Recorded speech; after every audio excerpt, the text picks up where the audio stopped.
नाज़रीन, अरशद शरीफ कत्ल केस के हवाले से कुछ बात करेंगे। फैक्ट फाइंडिंग टीम के बहुत संगीन इंकशाफात सामने आए हैं। टीम की रिपोर्ट के मुताबिक ये जो केस है इसमें केन्या, दुबई और पाकिस्तान से ताल्लुक़ रखने वाले अफराद के बैनुल-अक़वामी किरदार को खारिजुल इम्कान करार नहीं दिया जा सकता और इस केस की हियरिंग्स जारी हैं। आज तक इस केस को मुलतवी किया गया था। अब कुछ सवालात जो सामने आ रहे हैं सोशल मीडिया पर भी, जिस पर बहुत बहस हुई और करंट अफेयर शोज़ में भी, वो ये है कि FIR जो है वो इतनी देर बाद दर्ज क्यों हुई और FIR जो है वो लवाहिकीन की मुद्दत में क्यों दर्ज नहीं हुई। इसके अलावा जो इसकी तहकीकात का दायरा है वो कितना वसी है, किन चीज़ों को इग्नोर किया जा रहा है। इस सारी सूरत-ए-हाल पर बात करने के लिए बैरिस्टर वकास अब्रेज़ खान इस वक्त हमें ज्वाइन कर चुके हैं। वकास साहब, बहुत शुक्रिया हमें वक्त देने के लिए एंड गुड मॉर्निंग। कहिएगा, आप अरशद शरीफ कत्ल केस को किस नज़र से देख रहे हैं आप, और क्या आपको इसमें लूप होल्स नज़र आ रहे हैं? अब तक की जो कार्रवाई है आपके ख्याल में क्या ये सही समत में है? देखिए, सबसे पहले जमील मैं कहना चाहूँगा कि खुशियों का एक नगर आबाद होना चाहिए। इस निज़ाम में ज़र को अब बर्बाद होना चाहिए। जुल्म बच्चे जन रहा है कूचा व बाजार में, अदल को भी साहिब औलाद होना चाहिए। जिस तरफ स्पेसिफिकली आपने इशारा किया कि जितनी आज तक तहकीकात हुई, इसके अंदर कहाँ कहाँ लूप होल नज़र आया।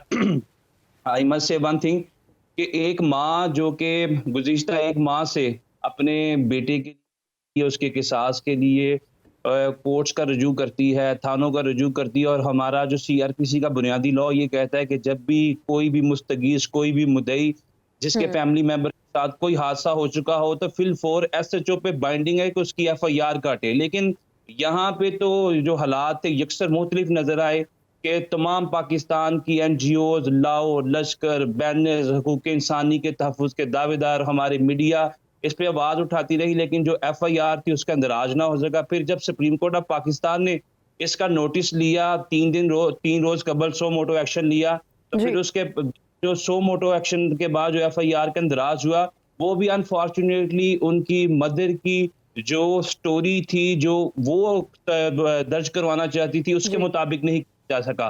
तो मैं ये समझता हूँ कि अगर पाकिस्तान के अंदर इतने हाई प्रोफाइल केसेस के अंदर भी इस तरह के जोड़ रख दिए जाएंगे, लूप होल्स रख दिए जाएंगे, तो अल्टीमेटली इसका जो बेनिफिट है, बजाय इसके कि वो मुद्दई को मिले, मुस्तगीस को मिले, कंप्लेनेंट को मिले, पाकिस्तान के सिटीजन को मिले, वो मुल्जिमान की तरफ चला जाएगा। और जिन लोगों को इस FIR के अंदर कर दिया गया है, वो तो जो अभी तक की मालूमात है, ये ज़राए से इंफॉर्मेशन हम तक पहुंचती है, वो ये कि वो कीनिया के नेशनल है, एट द सेम टाइम उनके पास कनाडा की भी नेशनैलिटी है। तो मैं ये समझता हूँ कि उन लोगों को पाकिस्तान अदालतों के अंदर ट्रायल करना, उनको पाकिस्तान अदालतों के अंदर प्रोसीड करना जुए शेर लाने के मुतरादिफ या हथेली पर सरसों जमाने के मुतरादिफ। ना हमारी कोई एक्स्ट्राडिशन की ट्रीटीज मौजूद है इन कंट्रीज के साथ, ना हमारी इस तरह की कोई म्यूचुअल लीगल असिस्टेंट ट्रीटी मौजूद है। पहले भी पाकिस्तान की अदालतों के बहुत सारे मफरूज, बहुत सारे मुल्जिमान जो है, कोई UK में बैठे हैं, कोई अमेरिका में बैठे हैं। अच्छा, ये पॉइंट बड़ा इंपॉर्टेंट है वकास साहब, ये आपने बिल्कुल सही कहा। मुझे ये बताइए कि फैक्ट फाइंडिंग कमेटी और जो मेडिकल रिपोर्ट है वो भी अभी तक गैर तसल्ली बख्श करार दी गई है। तो मेडिकल रिपोर्ट तो यहीं बनी पाकिस्तान में ही, तो आपके ख्याल में क्या हकाइक को छुपाने की कोशिश की जा रही है? देखिए, हकाइक को तो छुपाने की कोशिश की जा रही है, उससे मस करने की भी कोशिश की जा रही है। अगर हकाइक ना छुपाए जाते तो रियासत का काम है इज्जत आबरू माल जान का तहफ़्फ़ुज़ करना। अगर आपका कोई national within the jurisdiction of Pakistan और beyond the jurisdiction of Pakistan murder होता है, तो रियासत अगर अपनी मुद्दत में मुकदमा दर्ज करना चाहती तो पहले दिन कर लेती। इतने आपके रिनोड एंकर है, आप उनको शहादत का रुतबा देते हैं, और सुप्रीम कोर्ट ने भी कहा कि ये 2 शहीदों की माँ है, तो उस वक्त आपको हयार नहीं है। दूसरी चीज ये कि जो मेडिकल रिपोर्ट पाकिस्तान के अंदर तैयार की गई, उसके अंदर बहुत से झोल है।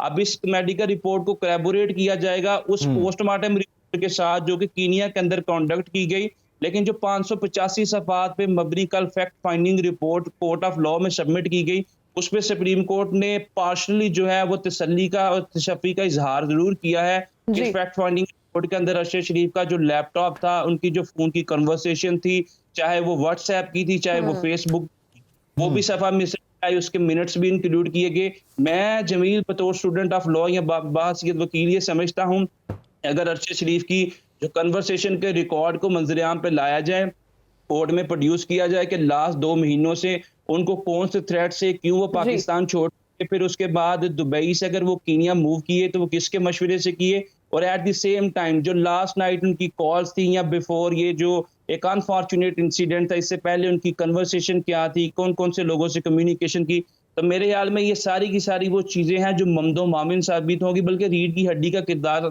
रखती हैं इस तमाम केस और तमाम सिनारियों के अंदर। तो जी। जो लैपटॉप है, जो उनका मोबाइल फ़ोन है, जो उनकी कन्वर्सेशन है, अल्टीमेटली यही सबसे ज़्यादा पिवटल पर्टिनेंट कंसीडर किए जाएंगे इस केस के अंदर। जी, बैरिस्टर साहब ये भी बताइएगा कि जो एफआईआर दर्ज की गई वो सरकार की मुद्दत में क्यों दर्ज की गई, लवाहिकीन की मुद्दत में दर्ज क्यों नहीं की गई, और फिर इतनी देर से एफआईआर दर्ज की गई? आपको क्या लगता है अभी क्या इंसाफ मिल पाएगा? देखिए हिना, हमारे लीगल सिस्टम के अंदर ये मकूला बोला जाता है, justice delayed is justice denied, at the same justice hurried is justice budded. ना इंसाफ करने में इतनी ताहीर कर दी जाए कि ना इंसाफी के मुतरादिफ हो, और ना इतनी जल्दबाजी कर दी जाएगी कि इंसाफ का गला घोंटने के मुतरादिफ हो। जी। मैं ये समझता हूं, दो इस केस के अंदर 1 माह से ज्यादा का अरसा जो है वो लग गया एफआईआर के अंदराज के अंदर, लेकिन एट द सेम टाइम जो बहुत से ऐसे नाम थे जिस पे हमारी रियासत को भी इतराज था, तो उसमें हमें बहुत ज्यादा केयरफुल एटीट्यूड ऑप्ट करने की जरूरत थी। तो जो भी हुआ, जैसे भी हुआ, सो मोटो एक्शन हुआ, फिर उसके बाद जो एफआईआर का अंदराज हुआ, मैं ये समझता हूँ with in the reasonable time FIR तो हो गई, चूंकि कीनिया के अंदर मर्डर था, इसकी इन्वेस्टिगेशन इंटेरोगेशन करने की भी कहीं ना कहीं जरूरत थी कि जिन ऑफिशियल्स का नाम देने की कोशिश की जा रही है। अब लास्ट एफआईआर दे दी गई जिसमें आपने कहा कि सरकार की मुद्दत में दर्ज कर ली गई। मैं ये समझता हूँ कि ये बहुत बड़ी ज्यादती की गई कि सरकार की मुद्दत में क्यों आपने एफआईआर का इंदराज किया, जब इनके लवाहिकी, पुरसा, इनके लीगल हेयर्स मौजूद हैं जो इस मुकदमे को परस्यू करना चाहते हैं, और इनकी मदर परस्यू करना चाहती है, इनकी वाइफ परस्यू करना चाहती है। तो ऐसी सूरत हाल में लॉ कहीं पे ये गुंजाइश नहीं देता रियासत के जहां पे प्राइवेट कंप्लेनेंट मौजूद हो, रियासत वहां पे आके कंप्लेनेंट, रियासत तो कंप्लेनेंट वहां पे बने कि जहां पे प्राइवेट कंप्लेनेंट मौजूद नहीं है, जहां पे मुल्कीस की फैमिली मौजूद नहीं है, जहां पे उसके लवाहिकीन मौजूद नहीं है। तो ऐसी सूरत हाल में मैं ये समझता हूँ कि कहीं ना कहीं हमारी वफाकी हुकूमत की ये बदनीयती पे भी मबनी चीजें नजर आती है, चूंकि हमारी सुप्रीम कोर्ट की 2018 की पीएलडी की जजमेंट है सुगरा बीबी केस के अंदर कि एक केस की या एक वकूए की 2 एफआईआर दर्ज नहीं की जा सकती। तो अगर किसी एसएचओ की या इन्वेस्टिगेटिंग ऑफिसर की मुद्दत में एफआईआर का इंदराज होता है, तो कल जिमनी आप अपनी मर्जी की लिखेंगे, बयानात आप अपनी मर्जी के लेंगे, और जो कुछ केस के अंदर प्रोसीड किया जाता है वो कंप्लेनेंट की बुनियाद पे ही प्रोसीड किया जाता है। अगर कंप्लेनेंट किसी किस्म की बिल्कुल करेगा तो अल्टीमेटली जो अरशद शरीफ का केस है वो डिस्पर्ज हो जाएगा। उसका जो म्यार है शहादतों का, जो स्टेटमेंट्स का, अगर वो कोर्ट ऑफ लॉ की क्राइटेरिया को पूरा नहीं करेगा तो अनफॉर्चुनेटली ये केस माजी के केसेस की तरह, जिसमें लियाकत अली खां का केस था, जिसमें बेनजीर भुट्टो का केस था, जिसमें ज़ियाउल हक का केस था, मेरे ख्याल में उन्हीं केसेस की तरह ये भी एक केस जो है किस्सा परीना बन जाएगा, और सर इसके अंदर भी चीज नजर ना आए। वखास अब्रेज साहब, थैंक यू वेरी मच हमें ज्वाइन करने के लिए। और आपने बिल्कुल सही कहा कि जिसकी मुद्दत में दर्ज किया जाता है उसी के सवालात को और उसी के इल्ज़ामात की रोशनी में इसकी सारी तहकीकात होती हैं। और अभी तक की जो डेवलपमेंट है अरशद शरीफ कत्ल केस में वो आपके साथ हमने शेयर की। अभी तक की जो डेवलपमेंट है, हुकूमती तहकीकाती टीम मुस्तरद कर दी गई है और सुप्रीम कोर्ट ने स्पेशल जीआईटी तश्कील देने का फैसला किया है।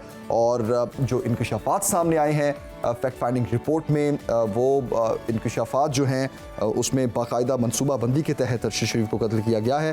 तो ये मामला लेट्स सी इसकी मज़ीद हेयरिंग्स के बाद क्या इसमें मज़ीद चीज़ें और इंकशाफात सामने आते हैं।